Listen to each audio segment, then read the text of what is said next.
السلام علیکم، میرا نام ہے محمد فاروق بابر اور میرا جو آج کا لیکچر ہے وہ ہے کمیونٹی لیول۔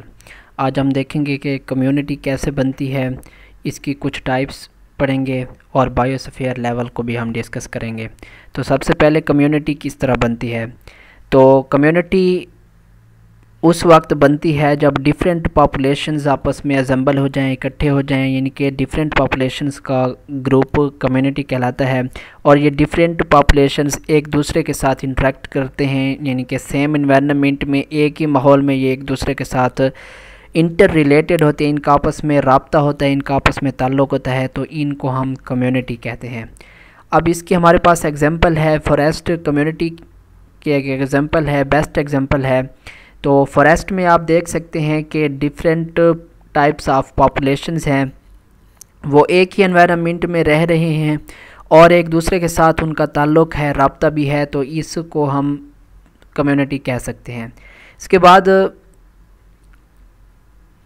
یہ فارسٹ جو ہے اس میں ڈیفرنٹ پلانٹس بھی ہیں، مائکرو آرگنزمز بھی ہیں، فنجائی بھی ہوتے ہیں اور اینیمل سپیشیز بھی ہوتی ہیں۔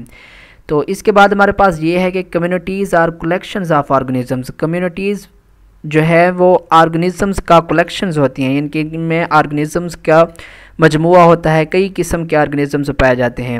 تو اس وجہ سے جو ہے کمیونٹیز میں ایک پاپولیشن اگر انکریز ہوتی ہے تو دوسری اس کے برعکس ڈکریز ہو سکتی ہے۔ مثال کے طور پر اگر کسی بھی فارسٹ میں شیر کی پاپولیشن بڑھ رہی ہے تو ہرن کی پاپولیشن کم ہوگی، اسی طرح اگر شیر کی پاپولیشن کم ہو رہی ہے تو ہرن کی پاپولیشن زیادہ ہوگی۔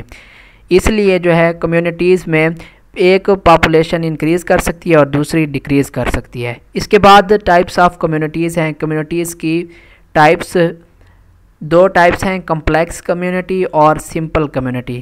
کمپلیکس کمیونٹیز وہ ہوتی ہیں جن میں number and size of populations are limited, یعنی کہ جو پاپولیشنز ہوتی ہیں کمیونٹیز میں ان کا نمبر اور سائز جو ہے وہ لمیٹڈ نہیں ہوتا، محدود نہیں ہوتا، بہت زیادہ حد تک بڑھ بھی سکتا ہے اور بہت زیادہ حد تک کم بھی ہو سکتا ہے۔ تو اس کی مثال ہمارے پاس پونڈ کمیونٹی ہے۔ اس کے بعد کمیونٹیز سمپل بھی ہو سکتی ہیں۔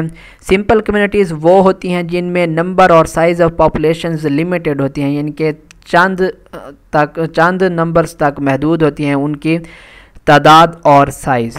تو ان کی مثال ہمارے پاس سمپل کمیونٹی کی فالن لاگ ہے۔ فالن لاگ کو آپ اس ڈائیگرام میں دیکھ سکتے ہیں، یہ ایک سمپل کمیونٹی کی ایگزامپل ہے۔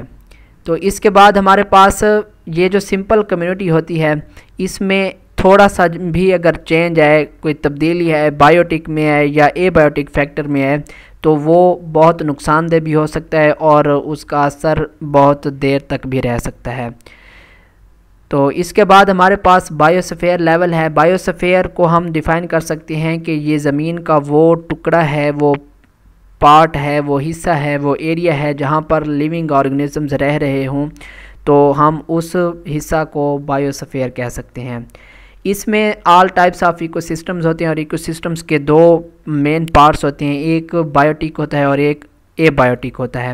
بایوٹک میں لیونگ آرگنزمز ہوتے ہیں اور اے بایوٹک میں نان لیونگ کمپوننٹس ہوتے ہیں۔ تو یہ لیونگ کمپوننٹس یا living organisms non living components پر جو ہے ڈیپینڈ کرتے ہیں۔ آرگنزمز کے اس ایریا میں رہنے کی وجہ سے ہم اس لیول کو یا بایوسفیئر کو ہم زون آف لائف بھی کہتے ہیں، کیونکہ اس پر زندگی کا وجود ممکن ہے، تو اس لیے ہم اس کو زون آف لائف کہتے ہیں۔ اس کے بعد ہمارا سیلولر آرگنائزیشن کا لیکچر ہوگا۔